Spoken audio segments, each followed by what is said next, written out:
देखो ऐसा है,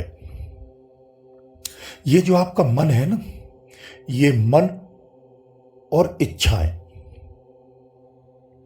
इन दोनों का जब संगम हो जाता है तो आपको चिंतन करने पर विवश करता है। यानी इन दोनों की संगम की जो स्थिति है वो चिंतन की स्थिति पैदा करता है। फिर आप उसमें चिंतन करते हो, इतना चिंतन करते हो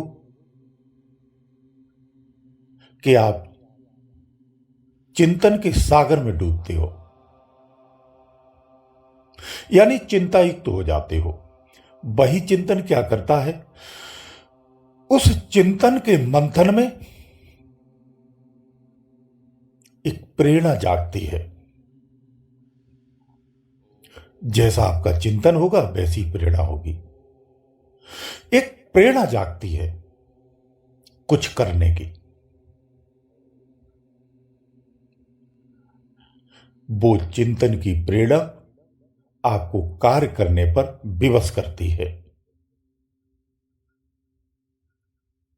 फिर आप कार्य करते हो। जैसा आपने चिंतन किया है, उस चिंतन से जैसी आपको प्रेरणा मिली है, उसी प्रकार का फिर आप कार्य करते हो।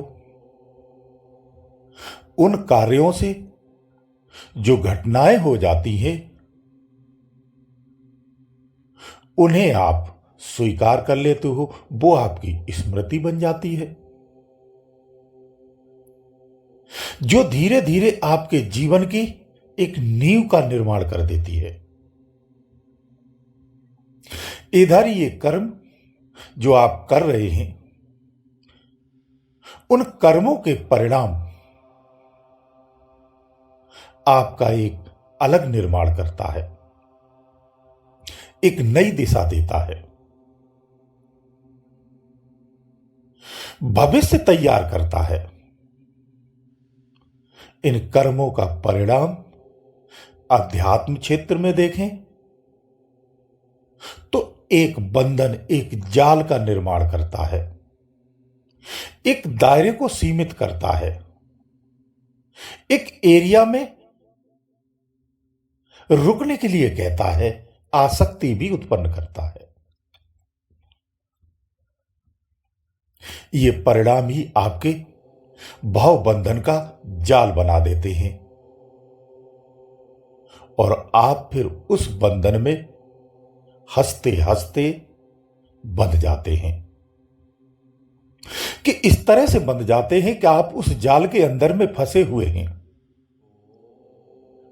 इन कर्म परिणामों को आप भोग भी रहे हैं और सत्य को भी सुन रहे हैं, परंतु आप फिर भी उसके लिए प्रेरित नहीं होते हैं।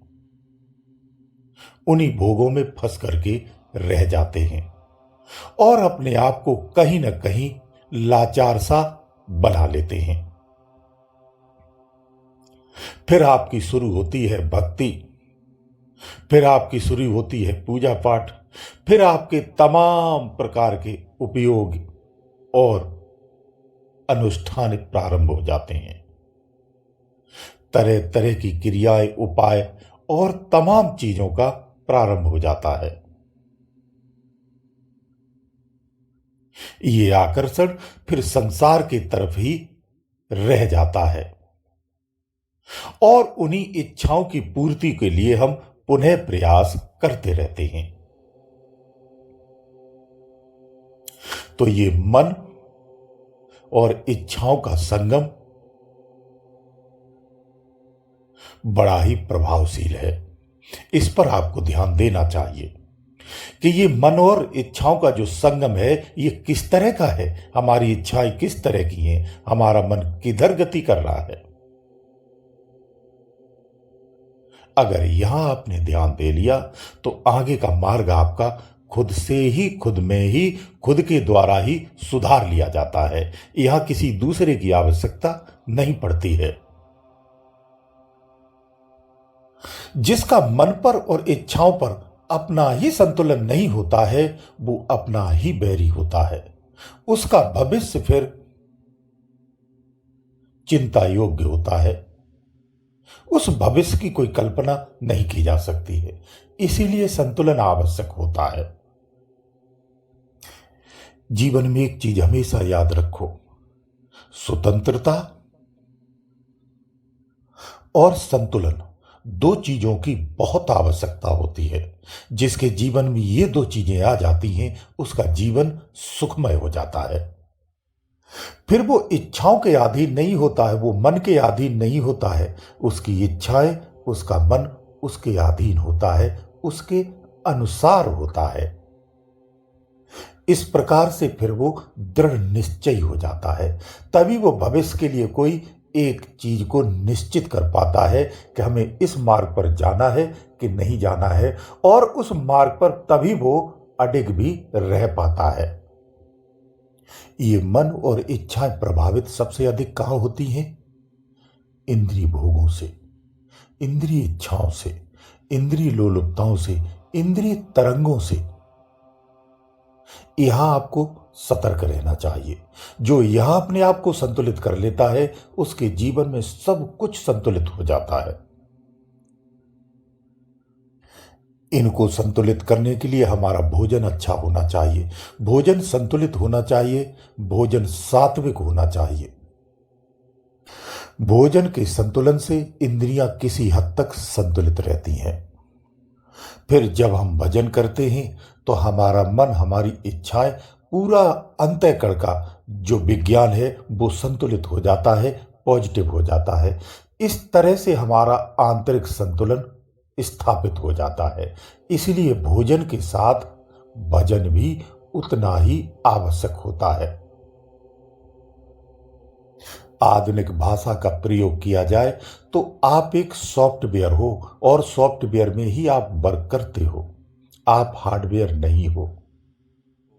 सॉफ्टवेयर होकर के आप स्वयं को हार्डवेयर मानते हो, यही अज्ञानता है। भजन करने से हमारा सॉफ्टवेयर संतुलित होता है, सही दिशा में संयमित कार्य करता है, जिससे हमारा हार्डवेयर भी स्वस्थ रहता है। यही अध्यात्म विज्ञान है, यही अध्यात्म शिक्षा है, यही अध्यात्म प्रेरणा है। भजन के द्वारा सॉफ्टवेयर जब संतुलित होता है तो अपनी जब दिशा में कार्य करता है तो वो व्यक्ति दिव्य हो जाता है, यानी परम विज्ञान की प्राप्ति कर लेता है, उस परम विज्ञान में लय हो जाता है। ये वैज्ञानिक अवस्था है, यही अध्यात्म विज्ञान है। इसको ऐसे समझिए, आप जो याद करते हैं, जो पढ़ते हैं, आपकी मेमोरी में रखते, वो कहां रखते हैं? आपका सॉफ्टवेयर ही इसे रखता है। आप जो दृश्य देखते हैं, जो वाणी से शब्द बोलते हैं, शब्दों को जो श्रवण करते हैं, कान के द्वारा सुनते हैं, सारी क्रियाएं अंदर में चलती हैं, आपके अंदर में सॉफ्टवेयर है, ये वही कार्य कर रहा है। उसी के द्वारा ये हार्डवेयर क्रियान्वित है, एक्टिव है। बस इतना ही है, इसे समझना चाहिए। अध्यात्म इस सॉफ्टवेयर को सूक्ष्म शरीर कहते हैं। सभी को समझना चाहिए, आज के युवा को भी इस चीज को समझना चाहिए। ये इच्छाएं, ये मन, ये स्मृतियां, ये प्रेरणाएं, ये मेमोरी, ये जो ज्ञान आप धारण करते हैं, ये जो ज्ञान आप देते हैं, जो श्रवण करते हैं, ये सब कहां है? सब अंदर में सॉफ्टवेयर है, ये सब उसी में है। जरा सा भी अगर ध्यान देंगे तो ये मांस है, ये हाड़ है। इस मांस को लोग जानवरों को काट के खा जाते हैं। क्या वो मांस सुन सकता है? क्या वो मांस देख सकता है?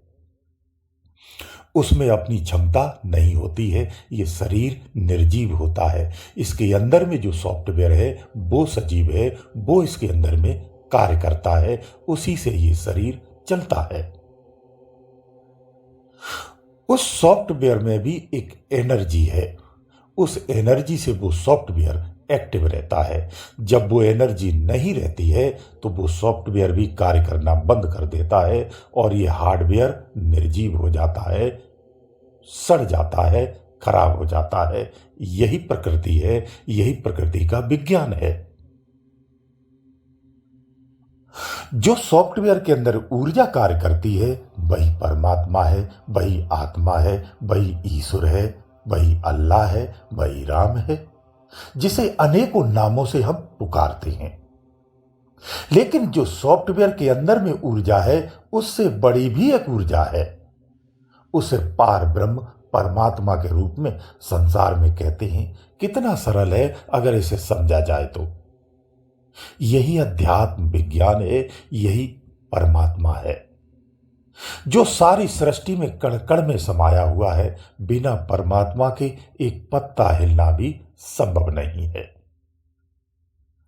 गुरुदेव दयालु।